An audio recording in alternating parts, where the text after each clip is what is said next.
नमस्कार। गीता उपदेश में आपका स्वागत है। भगवान श्री कृष्ण ने अर्जुन से कहा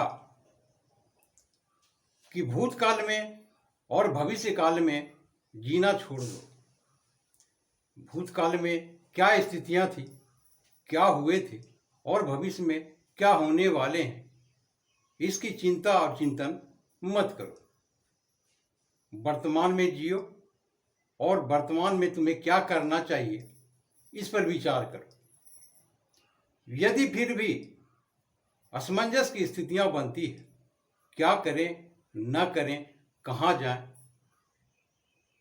तो ऐसी स्थिति में सब कुछ परमात्मा के भरोसे छोड़ दो। उस पर विश्वास रखो, उस पर आस्था रखो। जो होंगे वो अच्छे ही होंगे। भगवान श्री कृष्ण ने अर्जुन को गीता में ये उपदेश दिए थे।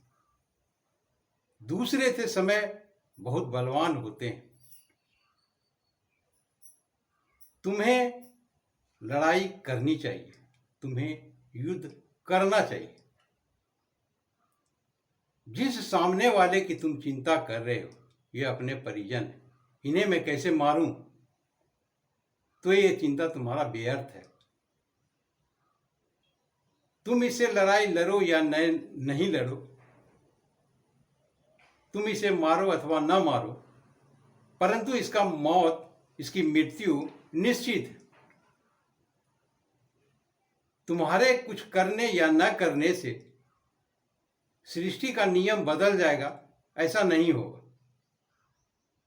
भगवान श्री कृष्ण ने अर्जुन को समझाते हुए कहा, युद्ध करो। इसी में इस सृष्टि की भलाई है,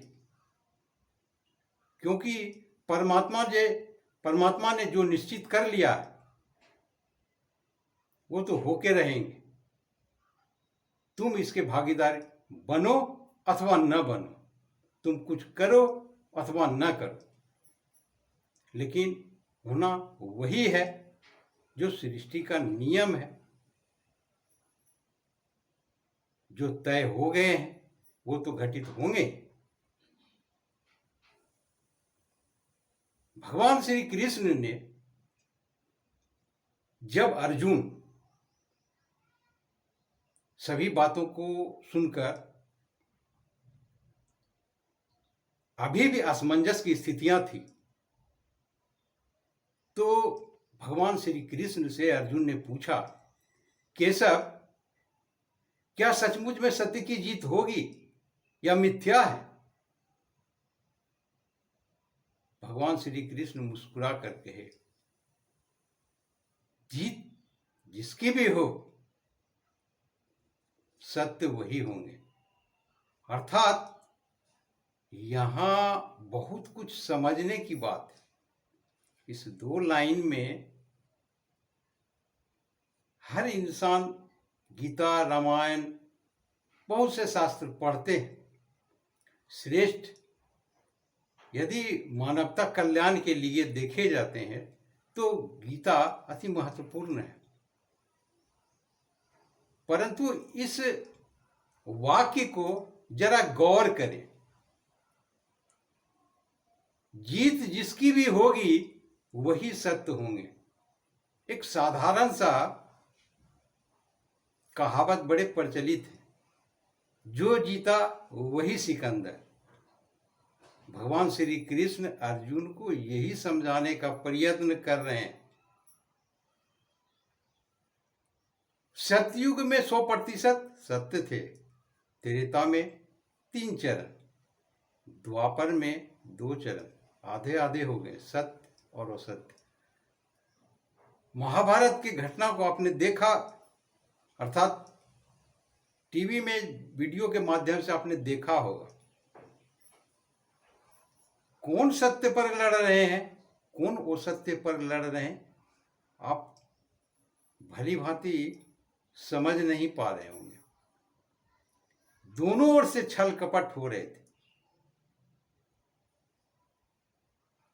तो यही बात है, यदि हिटलर दूसरे विश्व युद्ध में जीत जाते तो आज वो हीरो होते, हार गए तो वो विलेन। तो इस तरह से कलयुग में एक ही चरण सत्य के हैं, अर्थात 3 हिस्से झूठ के हैं। जो जीता वही सिकंदर, चाहे सामान्य जीवन में हो, राजनीतिक जीवन में हो, देश प्रदेश में हो। तो ये एपिसोड आपको अच्छे लगे होंगे। आपने देखा इसके लिए शुक्रिया, धन्यवाद।